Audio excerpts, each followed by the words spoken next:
I've heard it said that saving is a good thing. This is a skill I do not possess. For example, a lifeguard should save drowning people. That's the job. When I was a lifeguard in college, all I did was watch my ex-boyfriend flirt with a cuter girl lifeguard at a neighboring station through my binoculars. Thankfully, nobody needed saving that summer. Well, by me. There was this one kid, but it was fine because there were other lifeguards who did not have ex-boyfriends to spy on. The kid lived.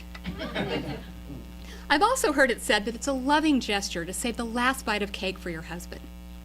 I am far too selfish and enjoy cake way too much to ever do that for anyone.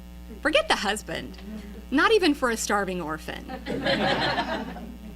I've heard some people will save a parking spot for their friend by standing in it. I'm not interested in getting run over or yelled at or looked at sternly. I will not be doing that. But there are some things I can consider good to save: my money, my pride, and my reputation. And once I did all three at the same time. I'm 5'4" and a snug size, let's say 6. But ever since I was 12 and got my first subscription to Vogue, I wanted to be a model. I had a taste of it in high school in the tiny town of Katy, Texas.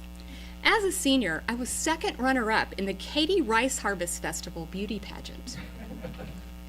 My best friends, Cheryl and Kathy, were first runner-up in Queen, and as part of our prize package, all three of us got to model furs on Good Morning Houston. We skipped school for the day, walked the catwalk on local TV, and afterward, the station paid for our lunch at La Hacienda, my favorite Mexican restaurant. I was hooked. But instead of the runway, I went to college and focused on school and drinking Bartles and James wine coolers and eating a lot of Nachos Belgrande at Taco Bell. My first job out of grad school was assistant to the VP of marketing for a professional basketball team, the Cleveland Cavaliers. It is not as glamorous as it sounds. One day at work, I was reading the paper, and a full-page ad caught my eye. Become a model today. No experience necessary. The company, Model Search America, promised access to tons of modeling agencies. The ad text was big and bold, and in the middle were pictures of a regular-looking girl and guy, smiling and modeling. At the bottom, in the biggest font I've ever seen, was a number to call for more information. It was a recording. It promoted their casting call in Detroit about 3 hours away by car. The cost was $500. I had a lot of student loan debt. My budget was so tight I had typed up a card that said, if it is not this, do not buy it. Under that was a list of things I could buy, like toilet paper, gasoline, and food. Model Search America was not on that list. I laminated the card and kept it in my wallet to stop me from spending, but the voice on the recording sounded really enthusiastic and stated there was modeling work for all types, including commercial print. I might not be supermodel material, but I could see myself in an ad for American Airlines or Embassy Suites. It seemed legit to me. I come from gullible stock.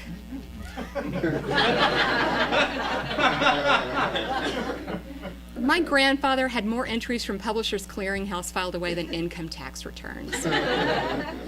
He did win a Chevy Beretta and a Sharp microwave, but for the amount of time and money he shelled out on contests, he probably could have bought a Bentley. I knew that I had sucker potential, so I was usually wary of scams. But any apprehension I felt over Model Search America was overshadowed by the idea that I was this close to living in a kick-ass loft in Soho and clubbing with Naomi Campbell. To participate in the casting call, I needed photos. I had a new boyfriend, John, who took a photography class and had a great camera. He was cool and artsy and shot in black and white, just like fashion photographers. I was too embarrassed to tell him the truth, so I suggested we could photograph some historical buildings for his portfolio. John was really into architecture, so he said sure. I realized that the architectural hook was my ticket to making this work. John was surprised when I showed up for the shoot with multiple wardrobe changes and a makeup kit. But I told him we should be in the photos to capture the mood of each site.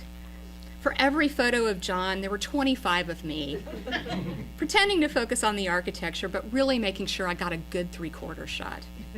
Under the Hope Memorial Bridge, I had him wait to shoot the photo until the wind blew my hair just so.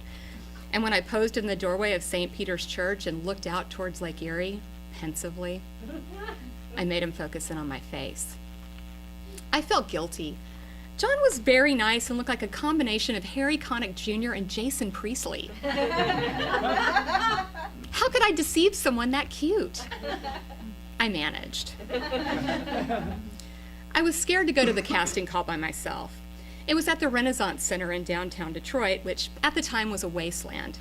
So I asked John if he wanted to make a road trip to Detroit to eat lunch in Greektown, a neighborhood famous for its flaming fried cheese. When we got there, I whipped out the AAA guidebook and casually mentioned that the nearby Renaissance Center was designed by John C. Portman Jr., and it was an important architectural landmark. Wouldn't it be great to see it? John was in. We had to park far away.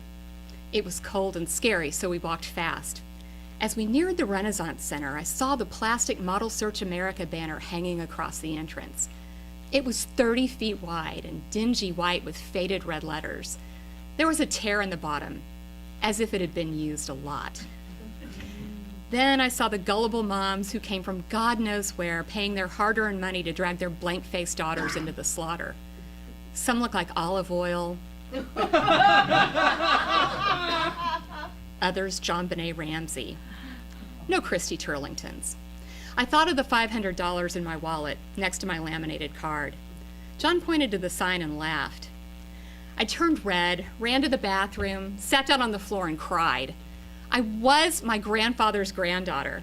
I had a better chance of winning a Beretta than getting a modeling job with these shysters and their huge cheesy banner.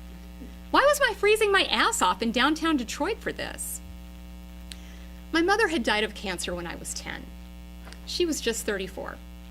She was the most beautiful person I had ever known, inside and out. She had done some modeling in college, and I wanted to walk in her footsteps in any way I could. But I knew if she could see me now, it would not be pretty. She'd tell me to get my butt off that filthy bathroom floor and out to that cute boy waiting for me. I went outside and told John the whole thing was a ruse to get to Model Search America. He didn't run away. I think that's because we had driven my car.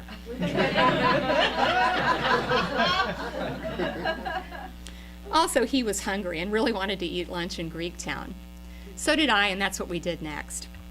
John had some practical advice. Why not get a print agent?